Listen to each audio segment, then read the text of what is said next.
Hello दोस्तों, स्वागत है आपका स्टडी प्रमोटर्स में। दोस्तों, आज के इस वीडियो में हम जानने वाले हैं जयशंकर प्रसाद जी का जीवन परिचय। दोस्तों, वीडियो स्टार्ट करने से पहले यदि आप इस चैनल पर नए हैं तो चैनल को सब्सक्राइब कर दे और बेल आइकन को हिट कर दे ताकि आने वाले वीडियो का नोटिफिकेशन आप तक पहुंचता रहे। और अपने दोस्तों से ज़्यादा इस वीडियो को शेयर करें ताकि वे भी इसका लाभ उठा सके। दोस्तों, जीवन परिचय से संबंधित और भी वीडियो बन चुका है जिसे आप चैनल पर जाकर देख सकते हैं। तो चलिए स्टार्ट करते हैं आज इस जीवन परिचय को।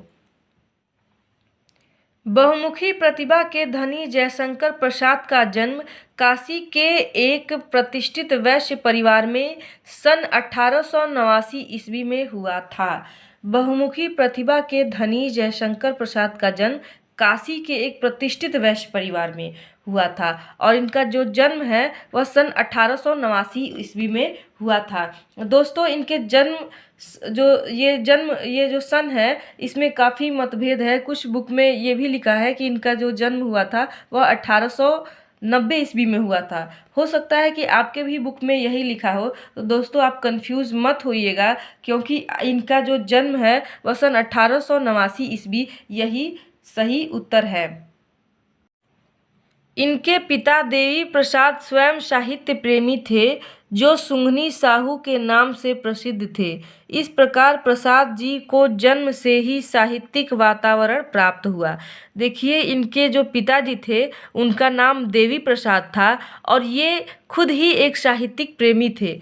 तो इसी कारण इन्हें जो जयशंकर प्रसाद जी हैं उनको भी साहित्यिक वातावरण प्राप्त होता है। ठीक, और इन्हें सुंघनी साहू के नाम से भी जाना जाता है। जो जयशंकर प्रसाद के पिताजी हैं देवी प्रसाद, इन्हें सुंघनी साहू के नाम से भी जाना जाता है। संस्कृत, फारसी, उर्दू और हिंदी की शिक्षा इन्होंने घर पर ही स्वाध्याय से प्राप्त की और इन्होंने संस्कृत, फारसी, उर्दू और हिंदी की शिक्षा जो इन्होंने खुद स्वयं अध्ययन करके प्राप्त किया।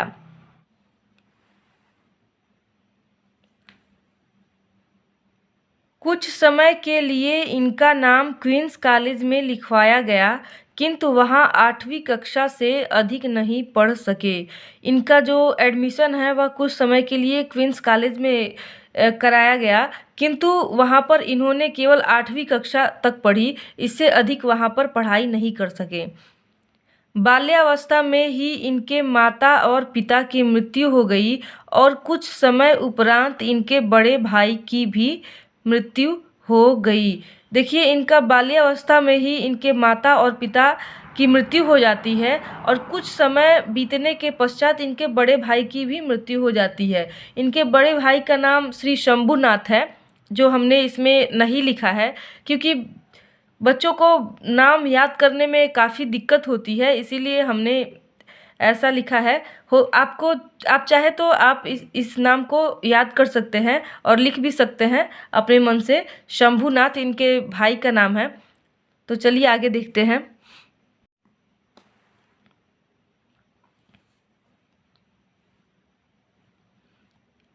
इन सभी असामयिक मौतों से यह अंदर ही अंदर टूट गए। संघर्ष और चिंताओं ने स्वास्थ्य को बहुत हानि पहुंचाई। देखिए, जब इनके माता पिता और इनके बड़े भाई की मौत हो जाती है तो ये काफ़ी अंदर ही अंदर ये टूट जाते हैं और इनको काफ़ी दुख पहुंचता है क्योंकि परिवार में अचानक से इतनी सारी मौतें होती हैं और जिसके कारण ये अंदर से टूट जाते हैं और इनकी जो परिवार का कार्यभार है उसका बोझ इनके सर पे आ जाता है, तो इसलिए ये चिंताओं में भी डूब जाते हैं। ठीक, स्वास्थ्य को बहुत हानि पहुंची और इन सभी कारणों से इनके स्वास्थ्य पर बहुत हानि पहुंचती है। क्षय रोग से पीड़ित होने के कारण सन 1937 ईस्वी में इनका निधन हो गया और ये क्षय रोग से पीड़ित हो जाते हैं और इनका जो मृत्यु है सन 1937 ईस्वी में हो जाता है। दोस्तों, ये रहा इनका जीवन परिचय। अब हम जान लेते हैं इनकी कृतियाँ या रचनाएं। दोस्तों, जयशंकर प्रसाद जी के हमने इतनी सारी रचनाएं लिखा है किंतु आपको जीवन परिचय में केवल एक ही रचना का उल्लेख करना है। दोस्तों इसका उद्देश्य यह है कि जो आपका पहला प्रश्न पूछा जाता है वह 1 नंबर का प्रश्न पूछा जाता है और उसमें ऐसे दे देता है कि मान लीजिए ध्रुव स्वामिनी किसका रचना है या ध्रुव स्वामिनी के लेखक कौन है, और आपको 4 लेखकों का नाम दे देगा जिसमें से आपको पहचान के बताना है कि ये ध्रुव स्वामिनी है वह किस लेखक ने लिखा है। तो आपको जयशंकर प्रसाद का नाम भी दे दिया रहेगा, तो आप उस पर जानते रहेंगे तभी ट्रिक लगा सकते हैं। तो देखिए इनका रचना कौन कौन सा है। चंद्रगुप्त, स्कंदगुप्त, अजात शत्रु, ध्रुव स्वामिनी इनका नाटक है, ये सभी इनका नाटक है। और कहानी है इनका आकाशद्वीप, प्रतिध्वनि, छाया, इंद्रजाल। और जो उपन्यास है वह कंकाल, तितली, इरावती। दोस्तों इनका बहुत सारा रचनाएं हैं, बहुत सब ज़्यादा रचनाएं किए हैं, किंतु जो महत्वपूर्ण है केवल हम उसी को लिखे हैं।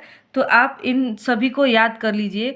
बहुत ज़्यादा पूछा है, कंकाल, तितली और इरावती ये तीनों बहुत ज़्यादा पूछता है। लिख देता है कि कंकाल उपन्यास के लेखक कौन है या फिर तितली उपन्यास के लेखक कौन है, ऐसे पूछ सकता है। तो आप याद किए रहेंगे, इसको अच्छे से देख लीजिए ध्यान से और याद कर लीजिए। आपको यदि 1 नंबर का प्रश्न भी इससे पूछा जाए तो आप आसानी से इसे लिख सकते हैं, आप आसानी से इसे ट्रिक लगा सकते हैं। दोस्तों इस प्रकार जयशंकर प्रसाद जी का जीवन परिचय समाप्त होता है। दोस्तों आपको कैसा लगा यह जीवन परिचय, आप हमें कमेंट करके बताएं और अपने दोस्तों से भी ज़्यादा से ज़्यादा शेयर करें और इस वीडियो को लाइक ज़रूर कर दें। दोस्तों यदि आप इस चैनल को सब्सक्राइब नहीं किए हैं तो चैनल को भी सब्सक्राइब कर दें और साथ ही साथ बेल आइकन को हिट कर दें ताकि आने वाले वीडियो का नोटिफिकेशन आप तक पहुंचता रहे। फिर मिलेंगे एक नए जीवन परिचय के साथ, तब तक के लिए नमस्कार।